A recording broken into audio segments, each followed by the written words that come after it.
My name's Max Weisgood, and I'm from Asheville.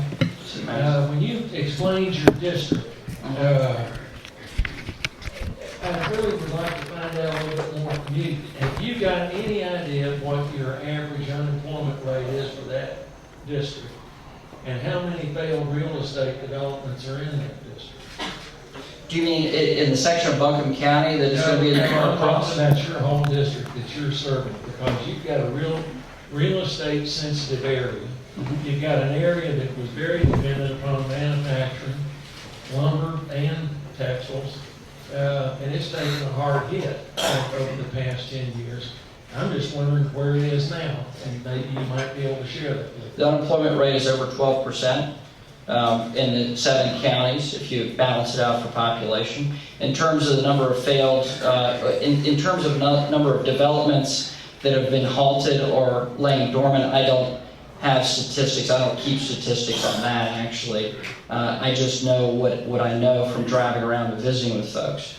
It is a major backlog that we have nationally, but also especially here in Western North Carolina.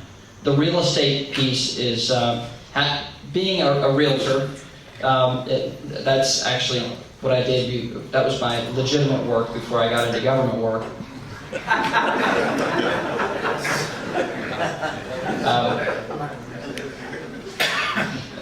But having been in real estate, the backlog that we have in housing is very severe here in the mountains. I mean, and I know that from Avery County all the way coming south, running into South Carolina even. And the real issue that we have is not really of our own making here in Western North Carolina. It's a failure of Florida. It's a failures of Arizona, Georgia, California. Those folks that got the real run-up in the real estate are really crashing everything down. Thankfully, we're not in as bad a shape as they are. But we got to make sure the Northeast and the Midwest actually gets rolling again so they can free themselves of their real estate that's holding them there so they can come and move here. I mean, the halfbacks were very important to us over the last 10 to 20 years in Western North Carolina. I'm happy to welcome folks here that want to be a part of our community, and we need to get back to them. Thanks. Yes, sir. My name's Mike Buttram, and I live and work in the 10th District. That's new. I represent the local and regional association of realtors. Thank you. Thank you. God bless you. I didn't realize you were a realtor, so we have a lot in common. The question is anyone in Congress put forth any legislation to repeal Dodd-Frank? And maybe you know this, maybe you don't. The NAR has just recently put forth a new 5-point plan to do something about housing in this country. Without it, we don't get out of the mess. Anything going on with Dodd-Frank? It got a lot of play last night. What's happening in the legislature? Rick Perry's 53 Seconds of Fame also got a lot of play. Don't ask me 3 government programs I want to eliminate. Only joking about that, Lord. First and foremost with real estate, we have a number of government programs that are just extending and pretending that we don't have a problem. And the cold hard facts are that we've got to realize our losses and get people free to realize the losses and get out of this thing. So there are a number of different ways. I mean, obviously, the first-time homebuyer tax credit was helpful. It wasn't meaningful enough to actually have a permanent effect.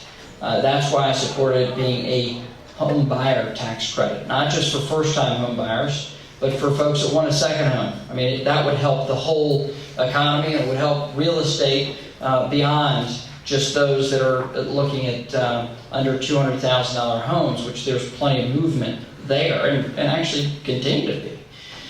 So the major issue for us right now, beyond repealing Dodd-Frank, I mean, this president's not going to support that. And I understand that. That's his right. It's, he supported the legislation and signed it. I don't expect him to have a turnabout under a 2-year period on that, or even his health care program.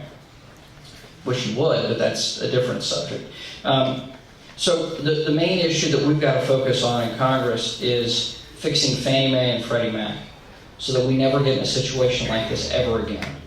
When we have two government institutions, so-called GSEs, that are 90% of the real estate market, well, Fannie Mae, Freddie Mac, and FHA, that is irresponsible. It's a very dangerous situation. So we need to get the private sector back flowing, money and capital flowing, so that we can actually make a difference in real estate. That's the real issue that we're working on right now in the Financial Service Committee. I also worked on a piece of legislation this last week on capital formation that allows small businesses to actually go out into the marketplace and offer equity in their business to a large number of folks for small dollar investments, so-called crowdfunding, which the President has endorsed. We were able to pass it last week in the House with over 400 votes. So that's not a real estate issue per se, but it does help get capital moving, which is a big problem right now. Absolutely. Yes, sir. I'm Scott Hickman. I'm in manufacturing in Arden, which is just south of here a little bit. And thanks for being with us today. Thank you. My question has to do with tax policy. I know there's some dialogue going on right now around lowering corporate tax rates, which I think is great because the United States is the second highest of the G8, so I think that would be a wise move and long overdue. But at the same time, there's over 1 million companies that are subchapter S in this country, and in fact, it's that smaller business segment that is going to be relied upon to create, hopefully, the jobs that we need to see created. And those folks are obviously impacted by the marginal tax rate at the personal level, and at best that'll stay flat. More likely, it seems like it may go up. I'm wondering, is that issue understood in Washington? Is that being discussed? Is there any prospect for anything other than the worsening of tax rates for sub-S companies? It's a good question. I mean, if you look at small businesses, they were net job creators over the last 12 months. If you look at the Fortune 500, they're net job cutters in this economy. So obviously, what's going to pull us out is a vibrant small business sector. Obviously, the difference between how you form your corporation has been a big debate when it comes to personal tax rates versus the corporate tax rates. What's now being discussed with the super committee is a lowering of that rate, but effectively keeping it revenue neutral, meaning rather than having a top line 35% tax rate for corporations, reducing it to 25%, but reducing deductions. Furthermore, it's the same discussion for personal rates, to reduce that and take out these various different tax loopholes. Now, a tax loophole is defined by one of the tax provisions you don't use. Right? Think about it. Somebody's taking a loophole because they're taking a tax deduction, and the reason why you call it a loophole is because you're not entitled to it. So a lot of this is fraught with peril because different institutions take advantage of different tax provisions. That's why, for example, you have one of the largest corporations in the United States pay no corporate income tax. Something's wrong, something's flawed with the tax code that enables this to happen. Not just simply allows it to happen, but enables it to happen. So lowering the rate, broadening the base is the discussion, and that's a bipartisan discussion. Now, there is a distinction between this because some want to lower the rate and broaden the base, but raise your effective tax rate, if that makes sense.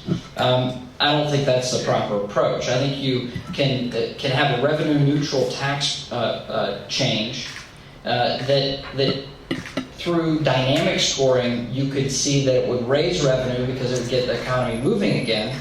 But under static scoring, which is what the Congress operates under and the federal government operates under, you wouldn't see that. This is still a very highly charged issue that needs to be resolved before these tax rates go right back up in 2013.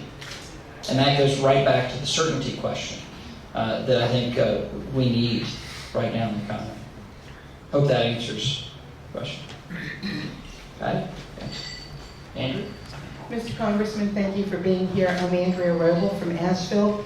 I have a question regarding the infrastructure and rural utility service and what can be done to regenerate that program again, specifically the telecommunications portion, because there is a critical need throughout Mitchell, Avery, Yancey, the counties all the way west, actually throughout the whole state, to get high-speed internet and quality internet services to the homes outside of the metropolitan areas, Asheville being a metropolitan area. Is that being looked at all? Well, a lot of money has flowed through the stimulus, and the money that's in the pipeline is already in the pipeline. It's been restricted though to the bigger companies and the small. It's been restricted to the bigger companies, and the small companies that are really willing to provide that service have no access to it. It's one of the many flaws. And this money hasn't flowed in a very equitable fashion, and that is a big problem. I don't see additional monies coming forward in the next 14 months beyond which has already been put in the pipeline. That's just the way it is right now with our budget situation as it is. They're looking at ways of taking money back. And so obviously the dire need we have across Western North, one of the many needs that we have across Western North Carolina is this infrastructure piece, which goes beyond roads and bridges and all that discussion, but into our technology backbone so that folks can settle here and do business around the world. We want to make sure that's possible. And I share your concern. The challenge is finding the money so it can actually happen. Thanks. Congressman McHenry, thank you very much for coming. My name is Dwight Butner. I'm considered a token liberal in this group. I'm the one that adds to the call. My question for you is a little bit more localized. Well, I think the economy is on all of our minds. And I think a lot of people can see the differences between perhaps Asheville and Gastonia. Have you had a chance to assess the common economic factors between the two areas? What would you do to enhance our economy and in your new district? Well, I really don't want to step into this. I know you had a big vote the other day on the community college and the new tax for that funding, but I've always believed. Well, one of the common issues we have across Western North Carolina is the educational attainment rate. Now, Asheville is unique, very unique, highly unique, but it is an aberration across the West of highly educated individuals. And a lot of that's really natural growth here in Asheville, a real desire for folks to move here, which is positive. Outside of that, though, when we're looking at Polk County, which will be in my new district, as well as portions of Buncombe County, we have a low educational attainment rate.